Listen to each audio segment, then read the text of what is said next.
It is interesting and important to ask the question, who reads comics these days?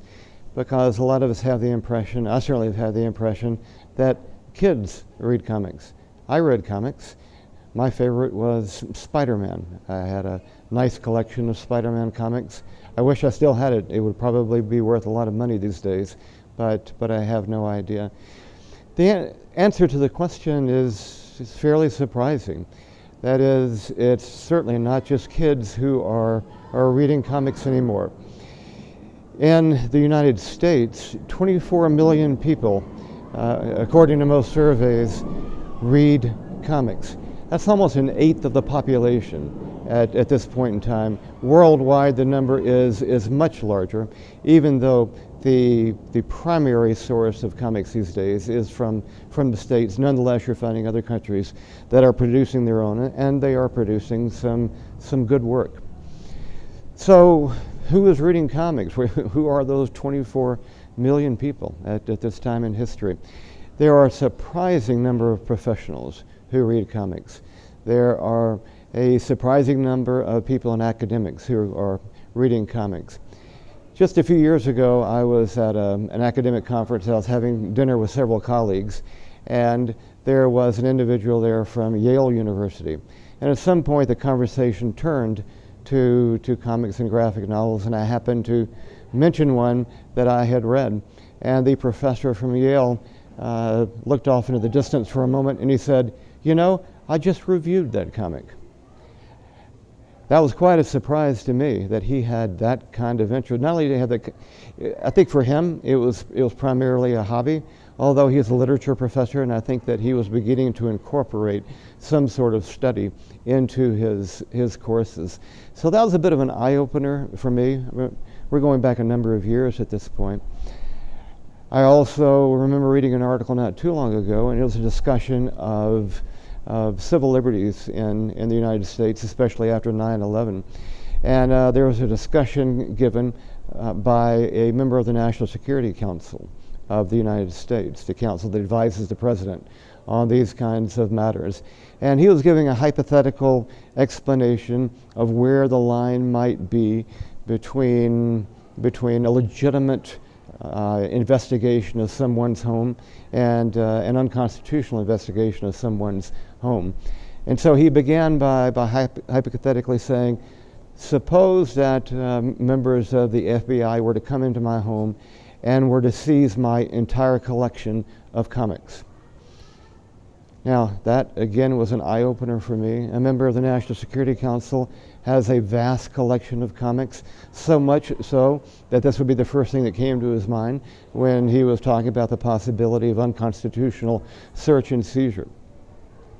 So it's not just kids who are reading comics anymore, nor is it just people who, say, live in their parents' basement and don't have a life of their own. It's not just nerds, or if it is nerds, it's nerds that have gained a great deal of self-respect. In fact, whatever this line is, where we used to separate one part of the population from the nerdy part of the population, that line doesn't seem to be very useful anymore. Another surprising answer to the question is that an increasing number of women are big fans of comics. Someone was trying to make this point, and he said you can make it easily anecdotally. You don't have to take any kind of a survey. Just go into any comics shop and count how many men are there and how many women are there, and you'll get some idea. If you do that several times, you'll get some idea of the distribution of men and women.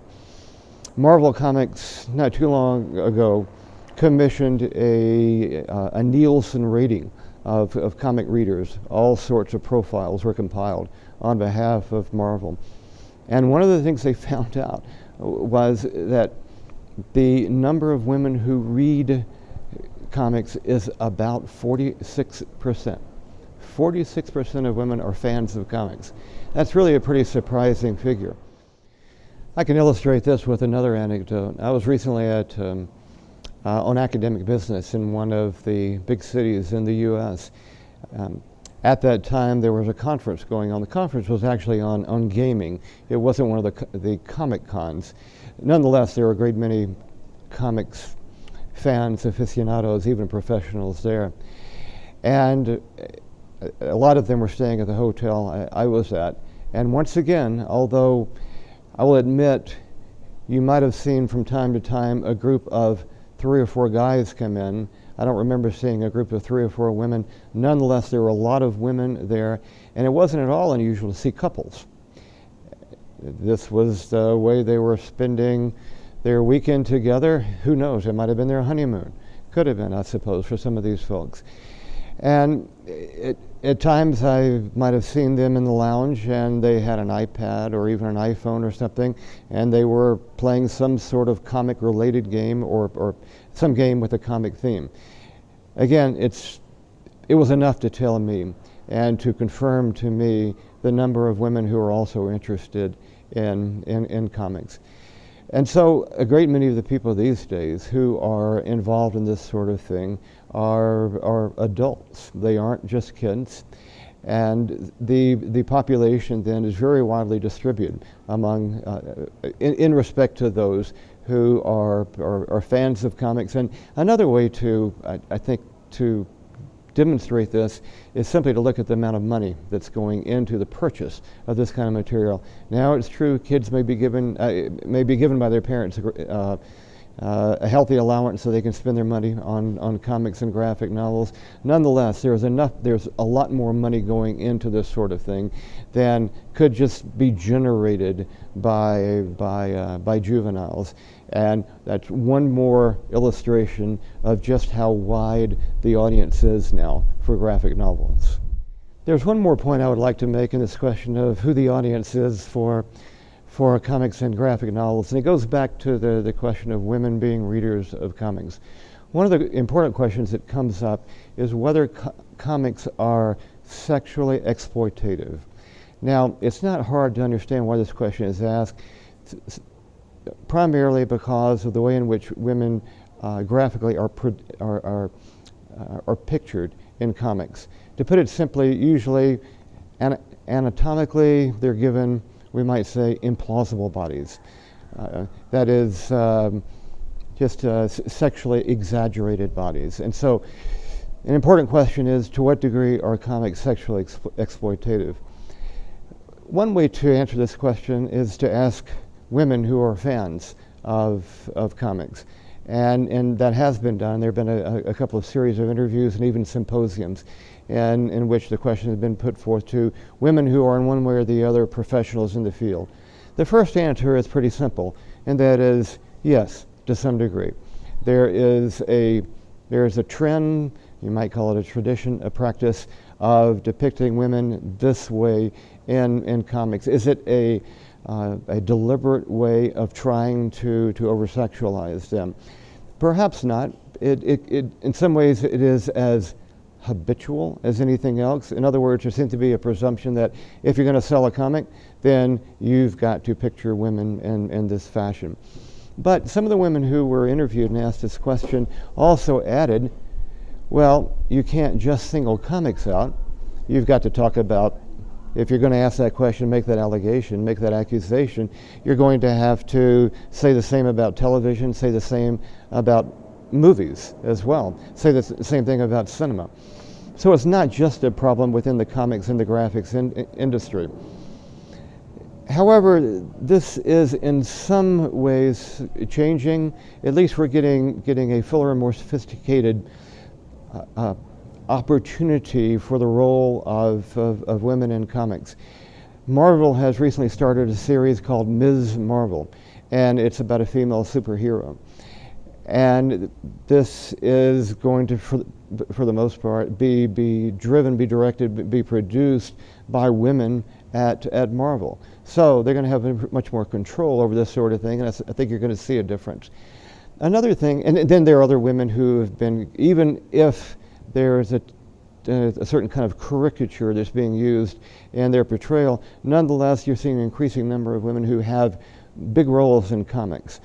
Electra and the Black Widow are several very recent adaptations or re-adaptations that put women in a heroic and a sophisticated role. And then finally, it's important to recognize that some of the most important graphic novels have been written by women.